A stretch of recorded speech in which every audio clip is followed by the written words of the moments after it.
বিশ্ব যখন পারমাণবিক বোমার ভয়ে তটস্থ, ইরান তখন বেছে নিল ভিন্ন এক অস্ত্র। কোনো ইউরেনিয়াম সমৃদ্ধকরণ নয়, বরং সমুদ্রের একটি সরু জলপথই এখন তেহরানের সবচেয়ে বড় শক্তির উৎস।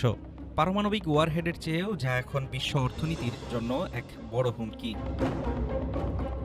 গত ৮ এপ্রিল পাকিস্তানের মধ্যস্থতায় ২ সপ্তাহের একটি ভঙ্গুর যুদ্ধবিরতি ঘোষণা করা হয়। অথচ এর মাত্র কয়েক ঘন্টা আগে মার্কিন প্রেসিডেন্ট ডোনাল্ড ট্রাম্পের হুঁশিয়ারি ছিল, আজ রাতে একটি পুরো সভ্যতা ধ্বংস হয়ে যেতে পারে। কিন্তু দৃশ্যপট বদলে গেল খুব দ্রুত। গত ২৮ ফেব্রুয়ারি শুরু হওয়া অপারেশন এপিক ফিউরির ৯০০টি হামলা ইরানকে নত করতে পারেনি, বরং ইরান বন্ধ করে দিয়েছে বিশ্ব অর্থনীতির প্রাণভোমরা হরমুজ প্রণালী। মাত্র ৩৩ মাইল চওড়া এই প্রণালী দিয়ে প্রতিদিন ২ কোটি ব্যারেল তেল পরিবাহিত হয়, যা বিশ্বের মোট চাহিদার ১/৫। সৌদি আরব, ইরাক বা আরব আমিরাত সবার জ্বালানি যাতায়াতের একমাত্র পথ এটি। ইরান যখন এই দরজা বন্ধের কৌশল নিল, কয়েকদিনের মাঝেই দুবাই ক্রুডের দাম $১৬৬ পৌঁছে ইতিহাস গড়ল। ক্যালিফোর্নিয়ায় জ্বালানির দাম $৫ ছাড়ালো। ৩২টি দেশ বাধ্য হলো জরুরি মজুদ থেকে তেল ছাড়তে। ইসরায়েলের সাবেক উপদেষ্টা অধ্যাপক চক ফ্রাইলিখ বলেন, সামরিকভাবে সাফল্য থাকলেও কৌশলগতভাবে এটি একটি ব্যর্থ যুদ্ধ।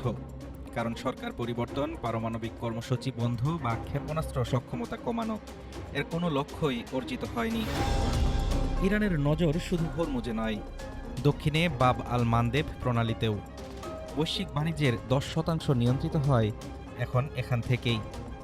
এর নিয়ন্ত্রণ মানেই ইউরোপকে এশিয়া থেকে বিচ্ছিন্ন করে ফেলা।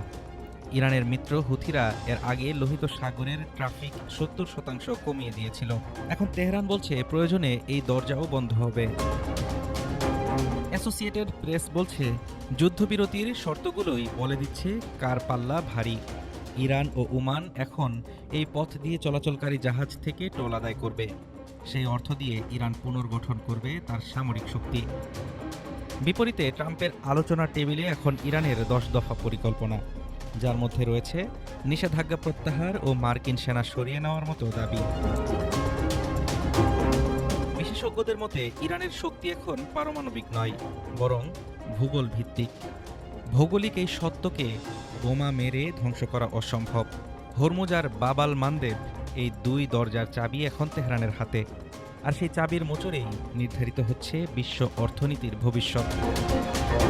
হাফিজুর রহমান তুষার, ঢাকা টুডে।